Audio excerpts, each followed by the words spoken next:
우리 다 같이 사도신경으로 우리의 신앙을 함께 고백하겠습니다. 전능하사 천지를 만드신 하나님 아버지를 내가 믿사오며 그 외아들 우리 주 예수 그리스도를 믿사오니 이는 성령으로 잉태하사 동정녀 마리아에게 나시고 본디오 빌라도에게 고난을 받으사 십자가에 못 박혀 죽으시고 장사한 지 사흘 만에 죽은 자 가운데서 다시 살아나시며 하늘에 오르사 전능하신 하나님 우편에 앉아 계시다가 저리로서 산자와 죽은 자를 심판하러 오시리라.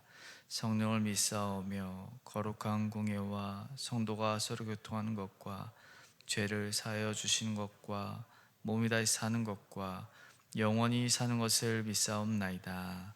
아멘. 우리 다 같이 찬송가 630장 찬송가 630장 진리와 생명 되신 주 한 절밖에 없는데요. 우리 두 번 부르도록 하겠습니다.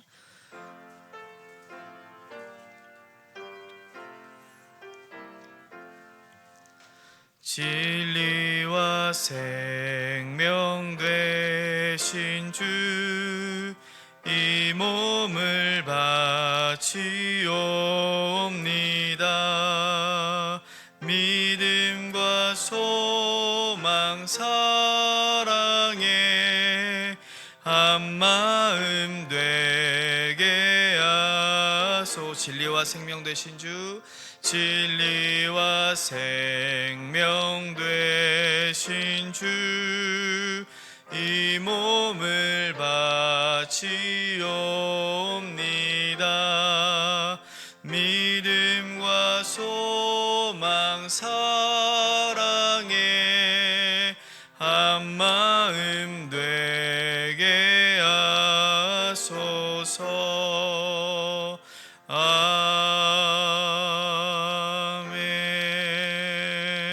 아멘. 이 시간 함께 나눌 하나님 말씀 누가복음 20장 1절부터 18절까지의 말씀입니다. 누가복음 20장 1절부터 18절까지 저 한 절 여러분 한 절 마지막 절 합독하겠습니다. 1절입니다. 하루는 예수께서 성전에서 백성을 가르치시며 복음을 전할새 대제사장들과 서기관들이 장로들과 함께 가까이 와서 말하여 이르되 당신이 무슨 권위로 이런 일을 하는지 이 권위를 준 이가 누구인지 우리에게 말하라. 대답하여 이르시되 나도 한 말을 너희에게 물으리니 내게 말하라. 요한의 세례가 하늘로부터냐 사람으로부터냐. 그들이 서로 의논하여 이르되 만일 하늘로부터라 하면 어찌하여 그를 믿지 아니하였느냐 할 것이요. 백성이 요한을 선지자로 인정하니 그들이 다 우리를 돌로 칠 것이라 하고 대답하되 어디로부터인지 알지 못하노라 하니 예수께서 이르시되 나도 무슨 권위로 이런 일을 하는지 너희에게 이르지 아니하리라 하시니라. 그가 또 이 비유로 백성에게 말씀하시기 시작하시니라. 한 사람이 포도원을 만들어 농부들에게 새로 주고 타국에 가서 오래 있다가 얼마를 바치게 하고 한 종을 농부에게 보내니 농부들이 종을 몹시 때리고 거저 보내었거늘 다시 다른 종을 보내니 그도 몹시 때리고 능욕하고 거저 보내었거늘 다시 세 번째 종을 보내니 이 종도 상하게 하고 내쫓은지라. 포도원 주인이 이르되 어찌할까 내 사랑하는 아들을 보내리니 그들이 혹 그는 존대하리라 하였더니 그를 보고 서로 의논하여 이르되 이는 상속자니 죽이고 그 유산을 우리의 것으로 만들자 하고 포도원 밖에 내쫓아 죽였느니라. 그런즉 포도원 주인이 이 사람들을 어떻게 하겠느냐.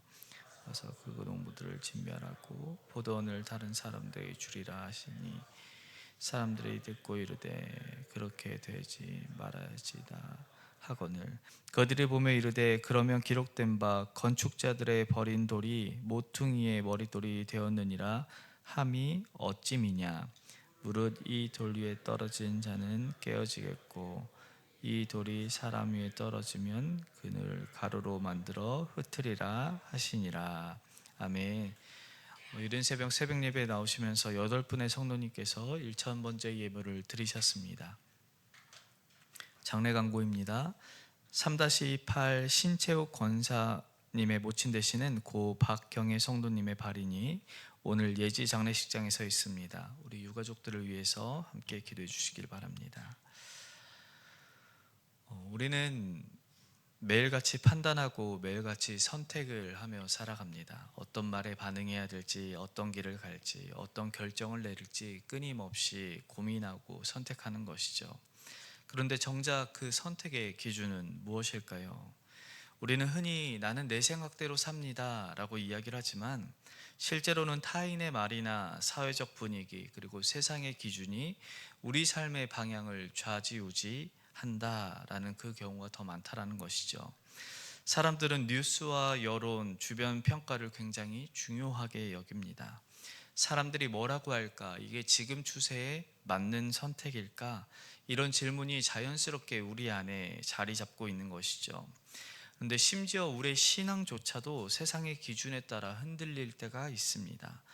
어떤 말씀이 마음에 들면 그 말씀에 순종하지만 어떤 말씀은 불편하면 사회적 통념에 따라서 받아들이지 않고 어려우니 슬그머니 다른 쪽으로 밀어두는 것입니다. 그럴 때마다 우리는 속으로 이런 질문을 하곤 합니다. 이렇게 살아도 될까? 이 기준이 맞을까? 나는 무슨 기준으로 살까? 이런 생각을 하게 되는 것이죠. 오늘 본문에서도 예수님은 성전에서 사람들을 가르치고 계셨습니다. 말씀을 들으려 모여든 많은 무리들이 점점 늘어나기 시작했고 예수님은 하나님 나라에 대해서 끊임없이 선포하며 백성들의 삶 가운데 깊은 갈급함, 그 갈증에 응답을 하고 계셨습니다. 그런데 그 모습을 보면서 불편해하는 이들이 있었다라는 것이죠. 바로 대제사장들과 서기관 그리고 장로들, 모두 종교 지도자, 권위자들이었습니다. 그리고 그들이 다가와서 이렇게 묻습니다. 당신이 이렇게 하는 것은 어디로부터 온 권위입니까? 묻는 것이죠. 그리고 그 권위는 누가 주었습니까? 이 질문은 단순히 궁금증에서 시작된 것이 아닙니다. 그들은 지금 예수님의 행보가 굉장히 불편했다라는 것이죠.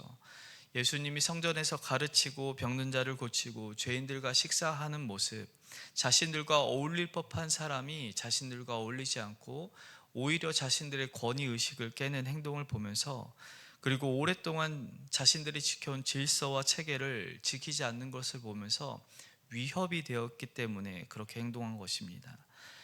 그들은 말로는 권위를 문제 삼았지만 실제로는 예수님 존재 자체를 받아들일 수 없었던 것이죠. 정말 그들이 예수 그리스도를 통해서 진리를 알고 싶었다면 예수님의 가르침과 사역을 듣고 경청하고 예수님과 대화를 했을 것입니다.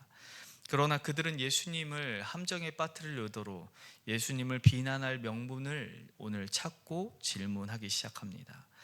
그런데 여기서 우리의 중요한 갈등이 시작이 됩니다. 예수님은 하나님의 아들로서 하늘의 권위를 가지고 오신 분이지만 사람들은 그 권위를 인정하지 않고 오히려 우리의 틀 안에, 사람들의 틀 안에 예수님을 가두려고 시도한다라는 것이죠. 그것이 오늘 본문 속 종교 지도자들이고 오늘 우리도 흔히 빠질 수 있는 오류이다라고 이야기할 수 있을 것 같습니다. 예수님의 말씀과 사역은 종종 우리들의 삶의 불편함을 들춰냅니다. 우리의 마음을 꿰뚫어보고 내가 지은 죄까지도 회개를 요구하고 이제는 삶의 방향을 바꾸라고 우리에게 도전하는 것이죠. 그럴 때 우리는 어떻게 반응하고 계십니까? 예를 들어 하나님 아버지와 그 아들 예수 그리스도의 사랑, 용서, 긍휼에 대해서는 우리는 너무 좋아합니다.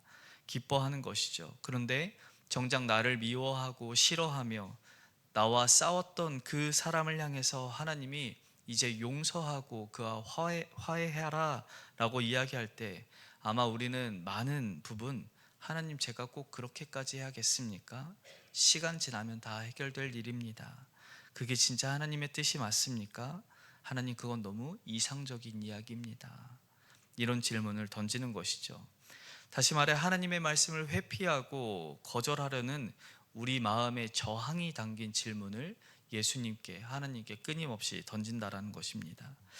오늘 본문 속 종교 지도자들은 겉으로는 신앙의 지도자였지만 실상은 자신의 자리를 지키고 싶어 했고 예수님이 말씀하시는 하나님의 참된 진리를 받아들일 준비가 전혀 되어 있지 않았습니다. 그런 그들을 향해 예수님의 말씀은 그들의 위선을 흔들었고 그들은 그것을 감당할 수 없었던 것이죠. 그렇다면 우리는 오늘 어떻습니까? 예수님의 말씀과 그 권위가 내 삶에 도전을 하고 있을 때 우리는 어떻게 반응하고 있습니까? 하나님의 말씀에 수긍하며 인정하고 순종하고 계십니까? 아니면 외면하고 질문을 던지고 계십니까? 다시 말해 예수님의 이야기는 오늘 종교 지도자들 간의 논쟁이 아니라 오늘 예수님 권위 앞에 우리 모두가 서 있다라는 것입니다. 그런데 예수님은 그들의 질문에 바로 대답하지 않으십니다. 오히려 역으로 질문하기 시작합니다. 요한의 세례가 하늘로부터냐 사람으로부터냐? 이것이 단순히 역으로 하는 질문이 아니라 예수님은 지금 예수님의 권위에 대해서 도전했지만 실은 어떤 권위도 인정할 준비가 되어 있지 않은 그들의 진심을 꿰뚫어 보신 것이죠. 세례 요한은 어떤 사람이었습니까? 그는 회개를 선포하며 메시아가 오실 길을 예비하는 한 사람이었습니다. 요한은 많은 백성들에게 이미 선지자로 여겨졌고 사람들은 그의 사역이 하늘로부터 왔다라는 것을 받아들였습니다. 그런데 정작 종교 지도자들은 그를 인정하지 않았던 것이죠. 이유는 간단합니다. 요한이 그들의 위선을 드러내고 그들의 질서를 망가뜨렸기 때문에 그렇습니다. 그리고 오늘 예수님 역시도 그들의 본심과 중심을 향해 다가오기 시작하는 것이죠. 그래서 그들은 회의를 시작합니다. 그들의 고민이 무엇이었습니까? 하늘로부터 왔다고 하면 왜 믿지 않느냐라고 물을 것이고 사람으로부터 왔다라고 얘기한다면 백성들이 돌로 칠 것이다 생각하는 것이죠. 무엇을 보고 있는 걸까요? 사람들의 눈치를 보고 있습니다. 그들의 고민은 진실이 무엇인지에 대한 질문이 아니라 어떻게 해야 이 상황을 자신들이 손해보지 않고 빠져나갈 수 있을지 그걸 염려하기 시작한 겁니다. 다시 말해 예수님이 던지는 질문 앞에 그들이 드러난 것은 신앙의 빈 껍데기였고 체면과 자기 보존에만 집중하는 종교의 허상이 그들에게 남아있던 것입니다. 예수님은 그 질문을 통해 무엇을 보고자 했던 것일까요? 바로 그들이 진리 앞에 진실하게 반응하기를 원했다라는 것이죠. 그런데 그들의 대답이 무엇입니까?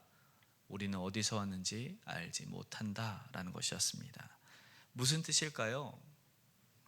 그들은 진리 앞에서 진실하게 반응한 것이 아니라 사람들의 눈치에 타협을 선택했다라는 것입니다. 이 말은 신앙인의 입에서 나올 수 없는 것이었죠. 선지자를 보고도 메시아를 눈앞에 두고도 믿지 못한 이유는 이들이 성경을 모르거나 정보가 부족해서가 아니라 믿음이 없기 때문에 그렇습니다. 이 장면에서 드러나는 진짜 문제는 종교 지도자들의 지적 호기심이 아니라 마음의 완악함입니다. 하나님의 일하심이 분명히 눈앞에 펼쳐지고 있음에도 불구하고 내 기준과 자리를 지키기 위해 진실을 외면하는 태도에서 시작한다는 것이죠. 종교 지도자들은 스스로 모든 것을 알고 있다고 생각하지만 정작 하나님이 보내신 아들을 눈앞에 두고 자신들의 체면과 자기 보존에 집중해 주님을 주님으로 알아보지 못한 것입니다. 예수님은 그들의 질문에 침묵으로 대답하시고 우리에게도 동일하게 질문합니다. 너는 진실을 알았을 때 그것을 따를 용기가 있는가? 예수님의 권위는 우리를 억누르기 위한 것이 아니라 진리 안에서 우리를 자유하게 하기 위한 권위입니다. 그러나 그 권위는 내 자아와 자리를 흔들기 때문에 우리는 진지하게 예수님 앞에 마주해야 될 것입니다. 오늘 우리도 예수님 질문 앞에 서게 됩니다. 내 신앙의 중심은 어디 있는가? 나는 진리를 따를 용기가 있는가? 아니면 종교적인 모양새는 다 갖췄지만 실제로는 회피하고 있진 않은가? 직장에서 신앙 때문에 결정을 망설이는 분들, 자녀를 말씀대로 양육하려다가 좌절하신 우리 부모님들, 그리고 삶에서 날마다 예수님의 말씀대로 살려다가 다른 사람들의 눈치를 보시는 분들, 우리의 기준은 예수님과 하나님의 말씀인 줄 믿으시길 소망합니다. 세상과 여론의 눈치를 보지 마시고 신앙의 길을 걷는 우리가 되길 소망합니다. 그래서 이번 한 주간 하나님의 말씀이 나의 기준이 되고 있지 않은지 점검해 보십시오. 그리고 마음속에서 말씀을 저항하고 있던 여전히 순종하지 못하고 있던 말씀이 있다면 오늘 하루 한 가지라도 그 말씀에 따라 순종으로 내 삶을 바꿔보십시오. 예수님의 반문은 오늘 우리를 향한 하나님의 질문이기도 합니다. 그 질문을 회피하지 마시고 진실한 마음으로 오늘 하루 반응하여 하나님께서 원하시는 신앙인의 모습을 갖춰 나가시는 우리 모두가 되길 간절히 소망합니다. 기도하겠습니다. 사랑하는 하나님 아버지, 우리는 많은 결정과 많은 판단으로 우리의 삶을 살아가지만 우리는 하나님의 말씀을 따라 그 기준을 따라 사는 것이 아니라 이 사람은 어떻게 나를 생각할까? 저 사람은 어떻게 나를 바라보고 있을까? 사람들의 눈치를 보며 우리가 신앙생활하고 있지 않은지 돌아봅니다.